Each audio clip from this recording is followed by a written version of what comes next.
Very good evening to all. So आज मेरा नाम है डॉक्टर ऋषभ। आज हम बैठे हैं मिस्टर पवन अरोड़ा जी के साथ, जो कि ईएमसी ग्रुप ऑफ हॉस्पिटल्स के चेयरमैन हैं और मेरे फादर भी हैं। सो आज हम इनसे मल्टीपल क्वेश्चन पूछेंगे जो कि मेरे लिए भी बहुत इंफॉर्मेटिव है, as I am into administrative work and medical work also, और साथ ही साथ मेरे स्टाफ और लोगों के लिए भी इंफॉर्मेटिव रहेंगे। हम आगे भी ऐसे पोस्ट करते रहते हैं और आज भी हम मिस्टर पवन अरोड़ा जी के साथ बैठे हुए हैं। Hello sir. Thank you doctor Rishabh.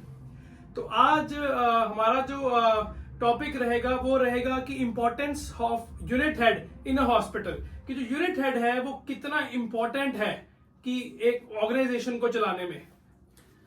जो ऐसा है कि यूनिट हेड का जो रोल है ना, वो बड़ा एक इम्पोर्टेंट रोल रहता है हॉस्पिटल में। बिकॉज हर एक जो भी जिसकी भी जो क्वेरी रहती है, चाहे वो पेशेंट साइड है, चाहे वो स्टाफ साइड है, चाहे वो किसी भी टाइप का कोई वेंडर साइड है, तो सबसे पहले उसको ये पता होना चाहिए कि इस यूनिट का यूनिट हेड कौन है और उसके पास क्या क्या पावर है, और उसको अपनी कोई डिमांड है, अपनी कोई बात है, उसको किसी भी चीज़ की ज़रूरत है, वो उसको अप्रोच कर सके और उसकी अप्रोच से उसका जो है वो प्रॉब्लम रिजॉल्व हो सके। अब सवाल ये पैदा होता है कि जैसे आपने क्वेश्चन पूछा कि यूनिट हेड का रोल क्या रहता है। रोल में तो हॉस्पिटल इतना वास्ट सब्जेक्ट है ना कि इसको अगर एक्सप्लेन करने लग जाए तो ये 24 घंटे का पॉडकास्ट बनेगा। लेकिन अब आपने क्वेश्चन पूछा है तो मैं थोड़ा सा जो मेन इश्यूज हैं यूनिट हेड के, जो हम लोग रिजल्ट चाहते हैं, मैं बीइंग ए चेयरमैन जो मैं इनसे रिजल्ट चाहता हूँ वो मैं थोड़ा आपको एक्सप्लेन करना चाहता हूँ। सबसे पहले यूनिट हेड को ये चीज़ देखनी चाहिए कि भाई मेरे पास अगर आज काम है, मेरा हॉस्पिटल चल रहा है, तो मेरे पास A for availability of nursing staff, availability of paramedical medical staff, availability of consultants and जितने भी हॉस्पिटल को सपोर्ट करने वाले डिपार्टमेंट हैं, सबसे पहले आके सवेरे चेक करना। उसके बाद जो सबसे ज़्यादा रोल है हॉस्पिटल में वो है यूनिफॉर्म प्रोटोकॉल का। वो सब जगह अपने जो भी असिस्टेंट्स हैं, जो भी यूनिट हेड्स हैं, उनके थ्रू ये एश्योर करे कि जो भी अपने पास स्टाफ ड्यूटी पे है, क्या उन्होंने प्रॉपर यूनिफॉर्म आईडी कार्ड लगा रखा है। क्योंकि जब तक आपकी पहचान नहीं है यूनिफॉर्म के थ्रू, तब तक एक इम्प्रेशन हॉस्पिटल के जो एडमिट पेशेंट है उनके ऊपर या उनके अटेंडेंट के ऊपर वो नहीं पड़ेगा। तीसरी बात ये है कि जो इमरजेंसी, जिसमें सबसे ज़्यादा जो हॉस्पिटल में डिपार्टमेंट बहुत ज़रूरी और इम्पोर्टेंट होता है, वो है इमरजेंसी। उसको इमरजेंसी की सारी man power through paramedical, through nursing, through resident medical अफसर, थ्रू कंसल्टेंट, इसकी जो अवेलेबिलिटी है वो उसको सबसे पहले चेक करनी है 24/7 के लिए, मॉर्निंग, इवनिंग, नाइट। और उससे भी ज़्यादा जो चेक करनी है, द क्वेश्चन इज नॉट कि availability of staff, the question what type of staff availability in emergency, what is the efficiency of them, और उसको वही स्टाफ लगाना है जो कि सारा काम करने में, काउंसलिंग करने में, इमरजेंसी किसी टाइप की आती है उसको अटेंड करने में वो डॉक्टर लगाना है, वही स्टाफ लगाना है जो प्रॉपर ऑर्डर कैरी फॉरवर्ड और फॉलो कर सके। ये एक इमरजेंसी एक मैटर है। उसके बाद क्या है कि उसका जो मेन रहता है कि जो हम लोग दिक्कत फेस करते हैं, जहाँ पे फ्रूटफुल रिजल्ट नहीं आ पाता, वो हम लोग ये दिक्कत फेस करते हैं कि यूनिट हेड जो है वो अपनी जगह से जो निकलते नहीं हैं, और उसका खमियाजा क्या भुगतना पड़ता है हॉस्पिटल को कि जो फीडबैक जो लोग चाहते हैं कि हमें कोई आके मिले, उसको कम से कम दिन में एक राउंड जो पूरा एक अपनी टीम के साथ, जिसमें plumber, electrician, operational round, floor manager है, उसके बाद रेजिडेंट जो वहाँ उस फ्लोर का एमओ है वो उसके साथ होना चाहिए, और एक रूम टू रूम आईसीयू के पेशेंट्स और जो भी डे केयर के पेशेंट्स हैं, इमरजेंसी वाले पेशेंट हैं, नाइट को आए हुए पेशेंट्स हैं, उनकी वो एक फीडबैक राउंड है कि आपको किसी प्रकार कोई दिक्कत तो नहीं आ रही, आपको पूरे सेटिस्फाइड हो। कई बार क्या होता है कि वाइट कॉट जो एप्रन होता है ना, उसका एक ऑरा होता है, हर बंदा डरता है बात करने के लिए डॉक्टर से कि यार डॉक्टर से बात करेंगे, ही और शी वेरी क्वालिफाइड, और वो डरते हैं। लेकिन जब एक नॉन मेडिको या यूनिट हेड हो, चाहे वो डॉक्टर भी हो, अगर वो जाएगा और अपने तरीके से बात करेगा कि आपको किसी प्रकार की कोई तकलीफ तो नहीं है, तो डेफिनेटली लोग अपनी तकलीफ बताते हैं। और कोई भी प्रॉब्लम है, चाहे वो इंफ्रास्ट्रक्चर रिलेटेड है, चाहे वो इलेक्ट्रिसिटी रिलेटेड है, चाहे वो डॉक्टर से काउंसलिंग रिलेटेड है, उसको अपना नोट करके तुरंत उसके ऊपर प्रॉम्प्ट एक्शन करें ताकि उसकी जो प्रॉब्लम है वो सॉल्व की जा सके। ये मैं एक बात कर रहा हूँ, एक छोटा सा टॉपिक है यूनिट हेड का, जो उसको बाय डिफॉल्ट डेली इसको फॉलो करना ही करना है। सो आपने बहुत ही अच्छे मल्टीपल पॉइंट्स बताए, जिसमें पहला था कि फॉलो अप, जो फॉलो अप है एक यूनिट हेड का अपने एम्प्लॉयज के प्रति, वो बहुत जरूरी है। बिकॉज हर बंदा उसको इम्प्लीमेंट तो कर लेता है लेकिन फॉलो अप नहीं कर पाता। So follow up is the main key to success. And the second thing you said was कि डेकोरम, जो एक हॉस्पिटल का डेकोरम है वो मेंटेन करना बहुत जरूरी है। बिकॉज डेकोरम में आपका अटेंडेंस भी आ जाती है, अवेलेबिलिटी भी आ जाती है। बिकॉज अगर कोई एम्प्लॉय है जो अगर वो अपने टाइम पे ही नहीं आ पा रहा, जो उसका starting time is 9 AM, he is coming at 9:30 और 10, he is wasting his or her golden hours. Yes. That are his or her golden hours which he is wasting. So late आकर late जा रहा है, this makes no sense. Time पर आना is the best thing. और तीसरा point आपने बहुत ही अच्छा बोला, जो मैं भी इंप्लीमेंट करता हूं, कि एक जो यूनिट हेड है वो अपने सेंटर में ऑफिस में ही ना बैठा रहे, he should go for a operational round with plumber, electrician, everything should be taken care of. So अगर वो मरीज को जाके मिलेगा ही नहीं, उसकी प्रॉब्लम नहीं सुनेगा, तो उस यूनिट हेड का फायदा ही नहीं होगा, and that centre will be in loss.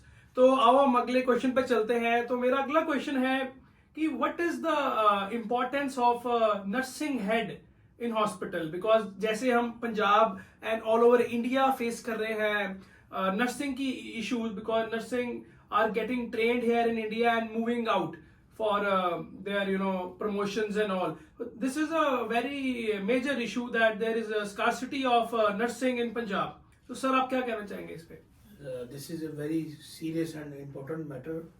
ये बिल्कुल आपने डॉक्टर ऋषभ ठीक बात पकड़ी है कि नर्सिंग हमारी अब जो भी नए जो कोर्सेज करके आ रही हैं वो सिर्फ हॉस्पिटल में 1 से 2 साल का एक्सपीरियंस लेने आ रहे हैं। जैसे उसको 1 साल बाद सर्टिफिकेट इशू होता है, वो अपना वीज़ा ऑस्ट्रेलिया, यूके, यूएसए के लिए अप्लाई कर देती है, ऑस्ट्रेलिया के लिए अप्लाई कर देती है। और उसके बाद क्या है कि हमें ये दिक्कत फेस करनी पड़ती है कि हमें 3 महीने लगा के पहले उसको क्लिनिकल वर्क सिखाया होता है और उसके बाद उसकी ड्यूटी ऑपरेट की होती है। लेकिन ये बड़ी एक पंजाब में, और क्या मुझे लगता है पूरे इंडिया में ये वाली दिक्कत आने लगी है।